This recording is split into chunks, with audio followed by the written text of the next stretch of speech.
শোনো, পড়ার টেবিলটা কি এখন তোমার কাছে জেলখানার মতো মনে হচ্ছে? বইয়ের অক্ষরগুলো কি ঝাপসা হয়ে আসছে?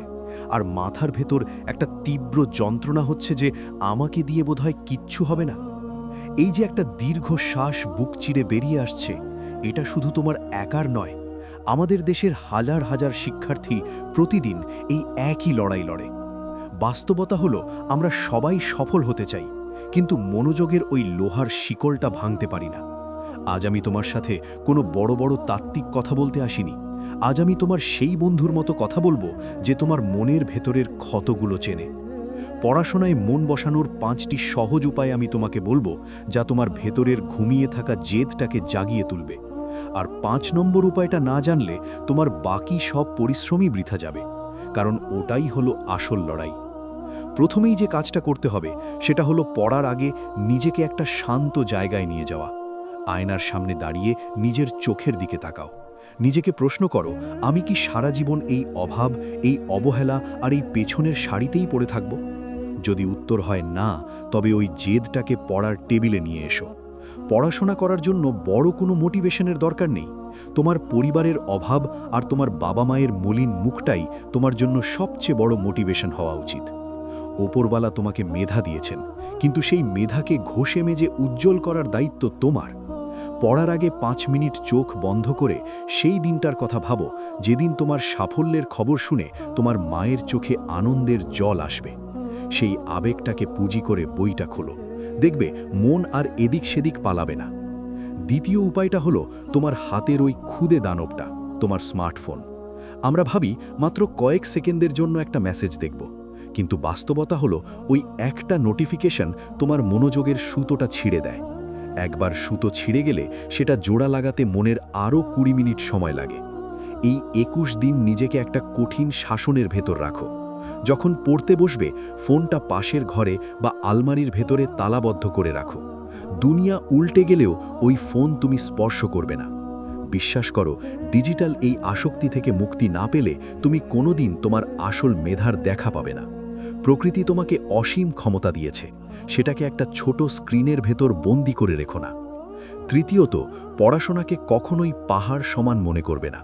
আমরা যখন দেখি সামনে বিশাল সিলেবাস, তখন মন শুরুতেই হার মেনে নেয়। এর চেয়ে কাজটাকে ছোট ছোট টুকরো করে ফেলো। নিজেকে বলো, আমি মাত্র 30 মিনিট পড়ব। এই 30 মিনিট আমি পৃথিবীর সব ভুলে গিয়ে কেবল এই একটা পাতাই শেষ করব। এই ছোট ছোট লক্ষ্যগুলো যখন তুমি পূরণ করতে শুরু করবে, তখন তোমার মস্তিষ্কে একটা জয়ের আনন্দ খেলা করবে। আমাদের মন যখন ছোট ছোট জয় পায়, তখন সে বড় জয়ের জন্য ক্ষুধার্ত হয়ে ওঠে। এটাকে বলে মনের সাথে মনস্তাত্ত্বিক লড়াই। তুমি যদি মনকে বোঝাতে পারো যে কাজটা সহজ, তবে মন তোমার দাস হয়ে থাকবে। আর যদি কাজটাকে কঠিন ভাবো, তবে তুমি মনের দাস হয়ে পড়বে। চতুর্থ উপায় হলো পড়ার পরিবেশটাকে একটা পবিত্র জায়গার মতো করে তোলা। তোমার পড়ার টেবিলটা কি ধুলোবালি আর অগোছানো কাগজে ভরা?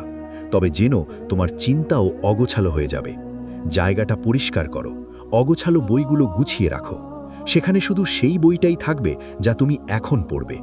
চারপাশে যত কম জিনিস থাকবে, মনের বিচ্যুতি তত কম হবে। মনে রাখবে, বড় বড় সব লড়াই কিন্তু শান্ত আর গোছানো জায়গা থেকেই শুরু হয়। আর হ্যাঁ, পর্যাপ্ত জল সাথে রাখবে। মস্তিষ্ক যখন তৃষ্ণার্ত থাকে, তখন সে মনোযোগ ধরে রাখতে পারে না। তাই পড়ার মাঝে মাঝে অল্প অল্প জল খাওয়া তোমার মস্তিষ্ককে সতেজ রাখবে।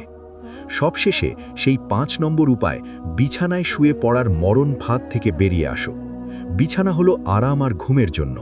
যখন তুমি বিছানায় শুয়ে বই পড়ো, তোমার অবচেতন মন ভাবতে থাকে এখন বিশ্রামের সময়।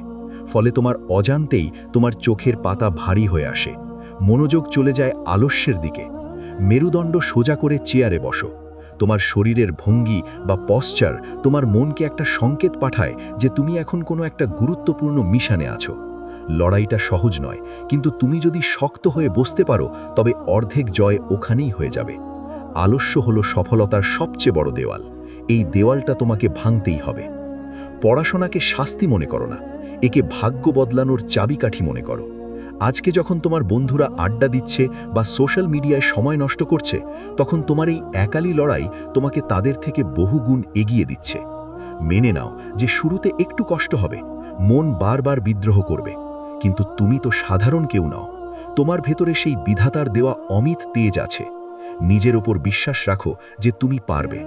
একদিন যখন এই পরিশ্রমের ফল তোমার হাতে আসবে, তখন আজকের এই ত্যাগের কথা মনে করে তোমার ঠোঁটে একটা তৃপ্তির হাসি ফুটবে। সেই হাসির জন্য কি আজ একটু কষ্ট করা যায় না? এখন তোমার পালা। অনেক তো হলো অজুহাত, অনেক তো হলো পিছিয়ে আসা। যদি সত্যি তুমি আজ থেকে নিজের ভাগ্য বদলাতে চাও, তবে কমেন্টে লিখে যাও, আমি আজ থেকেই শুরু করছি। তোমার এই একটা কথা তোমার অবচেতন মনে গেঁথে যাবে। আর এই ভিডিওটা সেই প্রিয় মানুষটির সাথে শেয়ার করো যাকে তুমি সফল হতে দেখতে চাও। মনে রেখো, আমরা একাই লড়ি, কিন্তু একে অপরের অনুপ্রেরণা হয়ে অনেক দূর যেতে পারি। চলো, আজ থেকে পড়াশোনা হোক তোমার শ্রেষ্ঠ ইবাদত, তোমার শ্রেষ্ঠ সাধনা।